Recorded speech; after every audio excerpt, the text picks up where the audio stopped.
بسم الله الرحمن الرحيم. اللهم صل على محمد وآل محمد.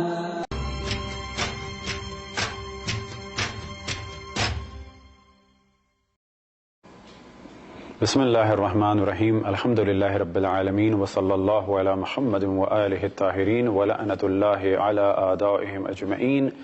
الی قیام یوم الدین. وقال اللہ تعالی وہو اصدق القائلین بقیۃ اللہ خیر لکم ان کنتم مؤمنین.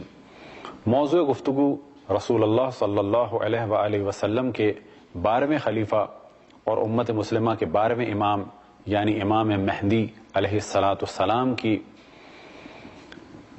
ظہور کی کچھ علامتیں،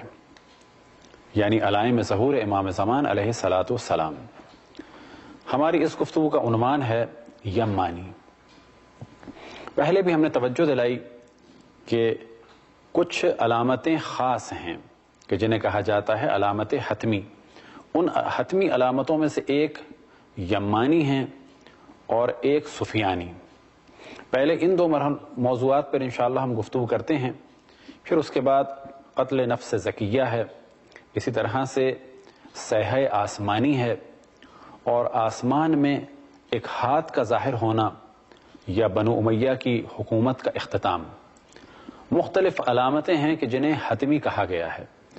ہماری اس گفتگو کا عنوان ہے یمانی. تو پہلے مرحلے میں توجہ رہے کہ خود یمن کے مؤمنین کی بہت زیادہ فضیلت بیان ہوئی. مثال کے طور پر ایک روایت جو رسول اللہ صلی اللہ علیہ وآلہ وسلم سے مولا امیر المؤمنین علیہ السلام نے نقل فرمائی، اور اس کا ذکر ہوا بحار الانوار کی جلد نمبر 51 صفحہ نمبر 223. آپ فرماتے ہیں من احب اہل الیمن فقد احبنی ومن ابغض اہل الیمن فقد ابغضنی. جس نے اہل یمن سے محبت کی اس نے مجھ سے محبت کی، اور جس نے اہل یمن سے بغض کیا اس نے مجھ سے بغض کیا. پھر اس کے بعد ایک اور روایت ہے کہ رجال اہل الیمن افضل الایمان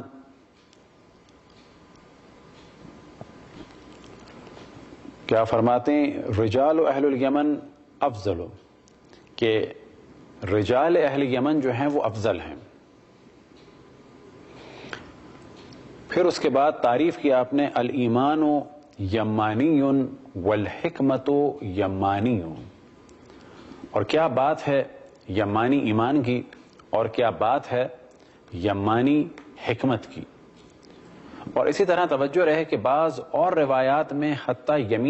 یمن کی زمین کی اہمیت کو بھی بیان کیا گیا کہ وہاں کی ایک خاص کان یعنی عقیق یمنی نے سب سے پہلے اللہ سبحانہ و تعالیٰ کی وحدانیت اور رسول اللہ صلی اللہ علیہ وآلہ وسلم کی نبوت اور مولا امیر المؤمنین علیہ السلام کی امامت کا اقرار کیا. ایک اور روایت میں نقل ہوا قوم رقیقۃ قلوبہم راسخ ایمانہم ومنہم المنصور یخرج فی 70,000 ینصر خلفی وخلف وسیعی حمائل سیوفہم. کہ یمن کی قوم اور یمنیوں کے دل نرم ہیں، ایمان میں مستحکم ہیں، اور انہی میں سے منصور ہے کہ جو خارج ہوگا، ظاہر ہوگا، ظہور کرے گا 70,000 افراد کے ساتھ، اور وہ مدد کرے گا میرے وسیع کی اور میرے وسیع کے وسیع کی. اور ان کے ہاتھوں میں تلواریں ہوں گی. یہ روایت نقل ہوئی غیبت نعمانیہ میں. اسی طرح روایتوں میں جب مختلف اشخاص کا ذکر ہوا تو ایک روایت میں ذکر ہوا ظہر الشامی واقبل الیمانی وتحرک الحسنی وخرج صاحب هذا الامر من المدینہ الى مکہ. کہ یہ شخصیات جب ظاہر ہوں گی تو خود بخود اس روایت سے پتہ چلتا ہے کہ امام زمان علیہ السلام اس وقت مدینے سے مکے کی جانب جائیں گے، تو اسی دوران تقریباً یہ لوگ ظاہر ہوں گے۔ ایک اور روایت کہ جو امام جعفر صادق علیہ السلام سے نقل ہوئی، آپ فرماتے ہیں خروج الثلاثہ الخراسانی والسفیانی والیمانی فی سنۃ واحدۃ فی شہر واحد فی یوم واحد لیس فیہا رایۃ اہد من رایۃ الیمانی، کہ خراسانی، سفیانی اور یمانی ایک ہی سال، ایک ہی مہینے میں اور ایک ہی دن دنیا کے سامنے آئیں گے، ظاہر ہوں گے، اور ان سب میں سب سے زیادہ جو ہدایت کا پرچم ہے وہ یمانی کا ہے۔ اور ہم نے پہلے بھی توجہ دلائی کہ حتیٰ خراسانی سے زیادہ تعریف یمانی کی ہوئی ہے۔ امام صادق علیہ السلام سے ایک روایت نقل ہوئی، اور یہ جو پہلی ہم نے روایت پڑھی تھی یہ ہے غیبت شیخ طوسی میں۔ ایک اور روایت جو امام جعفر صادق علیہ السلام سے نقل ہوئی اور وہ بہار میں بھی ہے، وہ یہ کہ یخرج قبل سفیانی مصری و یمانی، کہ سفیانی سے پہلے مصری اور یمانی ظاہر ہوں گے۔ اب یہاں پر توجہ رہے کہ یمانی کا جب ذکر ہوتا ہے تو ایک یمانی کا ذکر تو ہو رہا ہے ساتھ ساتھ، کہ جو امام کے بالکل، جو معذرت سفیانی کے بالکل ساتھ ساتھ اور خراسانی کے ساتھ ساتھ ظاہر ہوگا، اور ایک یمانی کا ذکر ہے کہ جو شاید کچھ دن پہلے ظاہر ہو، اور اس کا ذکر ہے اس روایت میں یخرج قبل سفیانی مصری و یمانی۔ بس احتمال ہے، اور بعد میں اس کو ہم ڈسکس کریں گے، کہ یمانی شاید دو یا اس سے زیادہ ہیں، کہ جن میں سے ایک پہلا یمانی زمین ہموار کرے گا، راہ ہموار کرے گا، اور اس کی بھی تعریف بیان ہوئی ہے، لیکن سب سے زیادہ جو تعریف بیان ہوئی ہے اس یمانی کی بیان ہوئی ہے کہ جو لشکر امام زمان علیہ السلام کی خدمت میں بھیجے گا اور سفیانی سے جنگ کرے گا۔ ایک روایت نقل ہوئی کہ جو بہار میں بھی ہے، اور اس کے علاوہ غیبت نعمانی میں بھی اس کا ذکر ہوا، بہار جلد نمبر 52 صفحہ نمبر 252، اور غیبت نعمانی باب نمبر 14 صفحہ نمبر 6، حدیث نمبر 6۔ یہ روایت امام جعفر صادق علیہ السلام سے نقل ہوئی کہ عبید بن زرارہ وہ فرماتے ہیں کہ ذکر عند ابی عبداللہ السفیانی، کہ ذکر ہوا امام جعفر صادق علیہ السلام کے سامنے سفیانی کا، فقال، امام جعفر صادق علیہ السلام نے فرمایا انا یخرج ذالک، ابھی سفیانی کیسے ظاہر ہو سکتا ہے، ولم یخرج کاسر عینیہ بصنعا، جبکہ ابھی سفیانی کی آنکھیں پھوڑنے والا صنعا میں ظاہر نہیں ہوا ہے۔ تو ان دونوں روایتوں سے پتہ چلتا ہے کہ ایک یمانی وہ ہے کہ جو سفیانی کے ساتھ ساتھ ظاہر ہوں گے، اور ایک یمانی وہ ہیں کہ جو سفیانی سے پہلے ظاہر ہوں گے، جیسا کہ امام جعفر صادق علیہ السلام سے نقل ہوا کہ آپ نے فرمایا یخرج قبل سفیانی، کہ سفیانی سے پہلے مصری اور یمانی ظاہر ہوں گے۔ دوسری روایت میں بیان ہوا کہ امام فرماتے ہیں کہ جب ذکر ہوا سفیانی کا تو امام نے فرمایا کہ ابھی سفیانی کیسے ظاہر ہو سکتا ہے، ابھی تو وہ بھی نہیں آیا کہ جو سفیانی کی آنکھیں پھوڑنے والا ہے۔ کاسر عینیہ ہے، اس کے جو عموماً معنی لیے جاتے ہیں وہ یہی لیے جاتے ہیں کہ سفیانی کی آنکھوں کو پھوڑنے والا، لیکن ممکن ہے کہ اس کے کوئی خاص معنی ہو، خاص مصداق ہو، کہ جس وقت یہ واقعہ رونما ہوگا اس وقت سمجھ میں آئے گا کہ یہ لفظ کیا ہے، یعنی یہ جملہ کیا ہے اور اس سے امام کا کیا مقصود ہے۔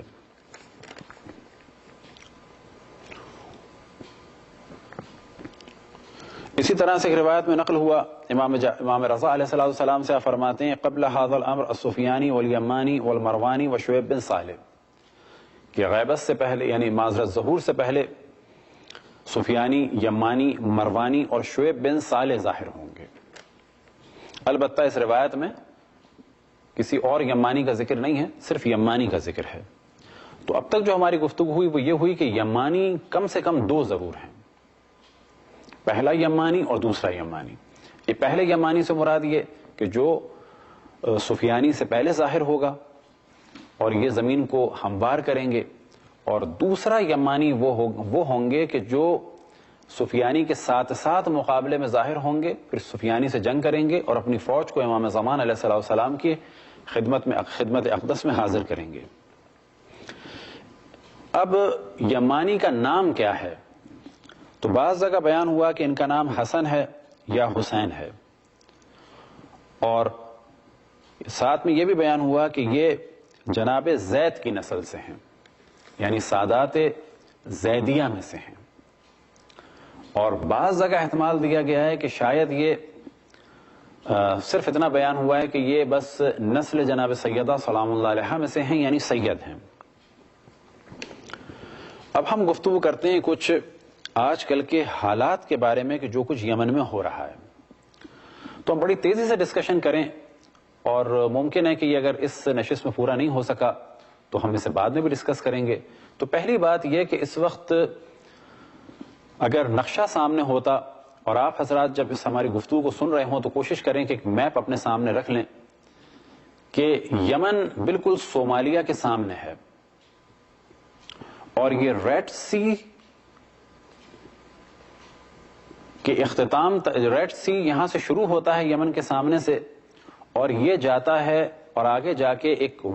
وی بن جاتا ہے یا ریڈ سی وائی بن جاتا ہے، جس میں ایک جانب نہر سوئس ہے اور پھر جا کے یہ نہر سوئس سے مل جاتا ہے اس طرف، اور دوسری جانب جو یہ وائی بنتا ہے تو یہاں پر اسرائیل کی ایک بندرگاہ ہے، اور یہ واحد بندرگاہ ہے کہ جس کے ذریعے سے یہ ان علاقوں کی جانب اپنا تجارت کا کام کر سکتا ہے، کہ جو ریڈ سی سے گزرتے ہوئے پھر یہ پہنچتے ہیں بحیر عرب تک، یعنی گلف آف عرب تک۔ تو سیاسی اعتبار سے اس وقت اگر آپ دقت کریں تو پہلا مرحلہ یہ ہے کہ صومالیہ کے بالکل سامنے ہے یہ، اور یمن دو حصوں میں ڈیوائیڈ ہے، شمالی یمن اور جنوبی یمن۔ شمالی یمن کا حصہ جو اس وقت حوثی حضرات کے پاس ہے وہ بالکل ملتا ہے نجران سے۔ سعودی عرب کی پریشانیوں میں سے ایک پریشانی یہ ہے کہ اس نے 3 صوبوں پہ قبضہ کیا ہوا ہے کہ جو یمن کے ہیں، ان میں سے ایک نجران ہے، دوسرا حیران ہے، اور تیسرا اسیر ہے۔ تو انہیں یہ بھی پریشانی ہے کہ یہ اپنے ان شہروں کو واپس لے سکتے ہیں۔ اب جو ایک اہم مسئلہ ہے وہ یہ کہ سعودی عرب اس وقت بالکل پھنس چکا ہے۔ اب اس جانب توجہ رہے کہ شمالی یمن اس جانب ہے، اور یعنی ریڈ سی کی جانب، اور جنوبی یمن جو ہے وہ پرشین گلف کی جانب ہے۔ اور کمال کی بات یہ ہے کہ سعودی عرب کے پاس جو 2 بندرگاہیں ہیں ان میں ایک جانب تو اگر وہ اپنا شپ لے کے گزرنا چاہیں تو انہیں گزرنا ہوگا آبنائے ہرمز سے، اور دوسری جانب اگر انہیں گزرنا ہو تو انہیں گزرنا ہوگا باب المندب سے۔ باب المندب کیا ہے؟ اگر آپ میپ میں دیکھیں تو ریڈ سی کے کونے پر ایک تقریباً یہ 19 یا 22 میل کی ایک مختصر سی جگہ ہے کہ جہاں سے شپس کو گزرنا ہوتا ہے، اور باب المندب کا پورا علاقہ اس وقت حوثیوں کے پاس ہے۔ تو سعودی عرب کے لیے بھی اس وقت جہاز گزرنے کے لیے باب المندب سے گزرنا ہوگا، اسی طرح سے مصر والوں کے پاس البتہ پھر بھی اس ایریے میں اگر آنا ہو تو ان کے لیے صرف ایک راستہ ہے، اور اگر انہیں جانا ہو نہر سوئس سے عبور کر کے دوسری جانب تو وہ نہر سوئس استعمال کر سکتے ہیں، لیکن اگر وہ ایشیا کی جانب آنا چاہیں تو ان کے لیے صرف ایک راستہ بچتا ہے۔ تو یہ دونوں راستے اس وقت جو ہیں وہ اہل بیت علیہ السلام کے چاہنے والوں کے ہاتھ میں آ چکے ہیں، اور ایک بڑی پریشانی اس وقت دنیا کی یہ بھی ہے۔ سعودی عرب کے لیے ایک پریشانی یہ ہے کہ ان کی ایک جانب عراق میں اس وقت جمہوریت آ چکی ہے کہ جو اہل بیت کے طرفداروں کی ہے، اور دوسری جانب انہوں نے جہاں پر پرابلم کریٹ کیے ہوئے تھے بحرین میں، وہاں پر مومنین اٹھ چکے ہیں، اور تیسری جانب یمن میں۔ سمندر کے ان کے پاس جو راستے ہیں وہ دونوں کے دونوں، ایک آبنائے حرمز سے گزرتا ہے، وہ اس وقت ایران کے ہاتھ میں ہے، ایک باب المندب سے گزرتا ہے جو اس وقت حوثیوں کے ہاتھ میں ہے۔ یمن کے بارے میں توجہ رہے کہ تقریباً 1200 سال یہاں پر زیدیوں کی حکومت رہی۔ 62 میں یہاں پر جمال عبد الناصر نے حملہ کیا اور یمنیوں کی حکومت کو ختم کیا۔ اب اگر معذرت زیدیوں کی حکومت کو ختم کیا، اب اگر حوثی اور زیدی اپنی حکومت دوبارہ چاہتے ہیں تو یہ ان کو بالکل حق ہے، کیونکہ یہ بھی دیکھنا چاہیے کہ ان کی حکومت کو جمال عبد الناصر نے تقریباً 5000 کے قریب سولجر بھیج کے اس زمانے میں اس علاقے میں قبضہ کیا، اور اس کے بعد ایک جانب تو یہ بات کرتے تھے کمیونزم کی، دوسری جانب پورا اختیار دے دیا تھا سعودی عرب کے ہاتھ میں، کہ اس دوران رشوت چل رہی تھی کہ سعودی عرب نے کھل کے وہابیت پھیلائی۔ ایک جانب کمیونزم کی باتیں کی جا رہی تھیں، اور دوسری جانب عالم یہ تھا کہ شیعوں کو وہاں مدرسے کھولنے کی اجازت نہیں تھی، نہج البلاغہ چھاپنے کی اجازت نہیں تھی، صحیفہ سجادیہ چھاپنے کی اجازت نہیں تھی، کیونکہ زیدی جو حضرات ہیں وہ بہت زیادہ مانوس ہیں نہج البلاغہ اور صحیفہ سجادیہ سے، اور بعض دفعہ ہزاروں کی تعداد میں صحیفہ سجادیہ اور نہج البلاغہ کو روڈوں پہ لا کے جلایا گیا، کس وقت کہ جس وقت وہابیوں کا زور تھا۔ اب کچھ گفتگو ہو حوثیوں کے بارے میں۔ حوثیوں کے بارے میں توجہ رہے کہ یہ سادات طباطبائی ہیں۔ ایک عالم دین تھے جو زیدیوں کے بڑے عالم دین تھے، اور زیدیوں کے بارے میں توجہ رہے کہ وہ 4 اماموں تک مانتے ہیں ان کو، اس کے بعد ان کے یہاں امامت کا الگ سلسلہ ہے، یعنی جو بھی فاطمی ہو، سید ہو، علم رکھتا ہو، شجاعت رکھتا ہو تو وہ امام ہو جائے گا۔ تو ایک عالم دین تھے، ان کا نام تھا جناب سید بدر الدین حوثی طباطبائی۔ وہ وہاں کے مقتدر عالم دین تھے، سیاست میں بھی تھے، لیکن ان کی کافی عمر ہو چکی تھی، اور 80 سال سے زیادہ کی عمر میں ان کا تقریباً 4-5 سال پہلے انتقال ہوا۔ ان کے ایک فرزند تھے یحییٰ، ایک فرزند تھے حسین، اور ایک فرزند یہ ہیں کہ جو اس وقت ہیں عبد الملک حوثی۔ یحییٰ اور حسین پارلیمنٹ میں بھی تھے، اور انہوں نے ایک جماعت بنائی تھی، اور اس جماعت کا نام تھا شباب المومنین۔ قرآن کا درس شروع کیا، پارلیمنٹ میں بھی تھے، قم میں بھی انہوں نے پڑھا کچھ، اور اس کے بعد وہاں پر تبلیغی کام شروع کیے، یہاں تک کہ مومنین کو بیدار کیا۔ اور جب وہ بیدار ہوئے اور اپنا مطالبہ کیا تو نتیجہ یہ ہوا کہ علی عبداللہ صالح سے تقریباً 6 جنگیں ہوئیں۔ البتہ جنگوں کے کہنے کے بجائے یہ جنگ تو کہا جاتا ہے انہیں، لیکن در حقیقت ان لوگوں نے حملہ کیا۔ اسی ایک حملے میں حسین بدر الدین حوثی طباطبائی شہید ہوئے، اور ان کی شہادت کی جو تاریخ ہے وہ 11 سپٹمبر 2004 ہے۔ اس وقت یمن میں جب کسی کو شہید کہا جاتا ہے، یعنی بغیر کسی نام کے اگر کہا جائے الشہید، تو اس سے مراد ہوتی ہے حسین بدر الدین طباطبائی الحوثی۔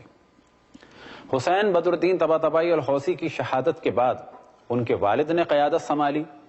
اور شہر چھوڑ کے پہاڑوں میں چلے گئے،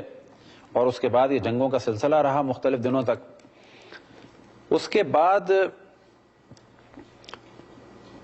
جو چوتھی جنگ ہوئی ہے اپریل 2007 میں، اس وقت تمام زیدیوں نے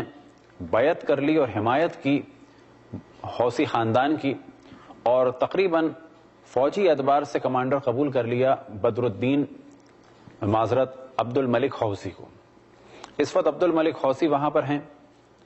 اور ساری دنیا نے دیکھا کہ اس سے زیادہ امن و امان والا انقلاب اب تک کوئی نہیں آیا۔ دنیا دیکھ چکی ہے، یورپ اور امریکہ والے خصوصاً، کہ جب لیبیا میں وہابیوں کے ہاتھ میں لیبیا گیا تو انہوں نے کیا کیا امریکہ کے سفیروں کے ساتھ، امریکہ کے سفارتکاروں کے ساتھ۔ لیکن دوسری جانب آپ دیکھیں کہ جس وقت صنعا میں حوثیوں نے صنعا کو ٹیک اوور کیا ہے تو تمام سفارتکاروں کا احترام کیا، ان کی جان مال عزت آبرو کا احترام کیا، حتیٰ صدر کو بھی جو ہے وہ اسی کے گھر میں رکھا، اور وہیں سے وہ بھاگنے میں وہ اس کو راہ بھی ملی، کیونکہ اس محل میں ایک چور دروازہ تھا غائب ہونے کا۔ اس سے پتہ چلتا ہے کہ انہوں نے ایک صدر کو جس کے خلاف وہ لوگ اٹھے ہیں اور جو ایک ظالم صدر تھا اس کو بھی اس کے گھر میں سکون سے رکھا یہاں تک کہ وہ بھاگ گیا۔ تو یہاں سے پتہ چلتا ہے کہ اہل بیت علیہم السلام کے چاہنے والوں کے پاس جب پاور آتی ہے تو ان میں جلوہ نظر آتا ہے اہل بیت علیہم السلام کا۔ اب ایک اہم ترین موضوع یہ ہے کہ ایک بڑی تعداد جو زیدیوں کی تھی وہ اثنا عشریت کی جانب منتقل ہو رہی ہے اور وہ کنورٹ ہو رہے ہیں اثنا عشریت کی جانب، اور تدریجاً علمی کام مذہبی کام بڑھتا چلا جا رہا ہے اور وہ پاور میں آتے چلے جا رہے ہیں۔ اب اللہ سبحانہ و تعالیٰ کا شکر ہے کہ وہابیوں نے اپنے آپ کو اتنا خراب کر لیا ہے۔ جب وہابی ہم پر ظلم کرتے ہیں تو بلا شک اس مصیبت کے بعد اور مصائب کے بعد دکھ تو ہوتا ہے، لیکن ہمیں توجہ یہ دینی چاہیے کہ سب سے زیادہ نقصان ان ناصبی اور خارجیوں کی کارروائیوں کا خود ان کو ہو رہا ہے، اور سب سے زیادہ فائدہ کہ جب کہا جاتا ہے کہ خون شہداء رائے گا نہیں جاتا، تو یاد رکھیں کہ جتنا ہمارا خون بہہ رہا ہے تو ہمیں توجہ دینی چاہیے سب سے زیادہ فائدہ اگر ان وہابیوں کی حرکتوں کا کسی کو ہو رہا ہے ہمارے شہداء کے خون کے بہنے کے بعد تو وہ ہمیں ہو رہا ہے، کیونکہ دنیا پہچان رہی ہے اور اب دنیا اس جانب آ رہی ہے کہ ان لوگوں کو جن کو ہم نے پالا ہے، ان سلفیوں کو، وہابیوں کو، ناصبیوں کو، خارجیوں کو، البتہ پھر ہم کہیں کہ ہر سلفی اور ہر وہابی کو ہم ناصبی اور خارجی نہیں کہتے، لیکن ان میں اچھی بڑی تعداد ایسی ہے کہ جو اہل بیت علیہم السلام سے بغض رکھتی ہے۔ تو آج جن لوگوں نے انہیں پالا تھا انہیں خود احساس ہو رہا ہے کہ یہ بہت خطرناک ہیں، اور ساتھ میں انہیں یہ بھی احساس ہو رہا ہے کہ بلا شک اہل بیت علیہم السلام کے ماننے والوں میں بہت زیادہ فرق ہے۔ یہ تھی کچھ مختصر سی گفتگو یمن کے بارے میں، اس سے زیادہ بھی گفتگو ہو سکتی ہے، انشاءاللہ کبھی اگر اور موقع ملا تفصیل سے گفتگو ہوگی۔ وصلی اللہ علی محمد وآلہ الطاہرین۔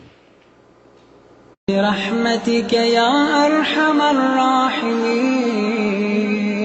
وصل اللهم على محمد وآله الطاهرين۔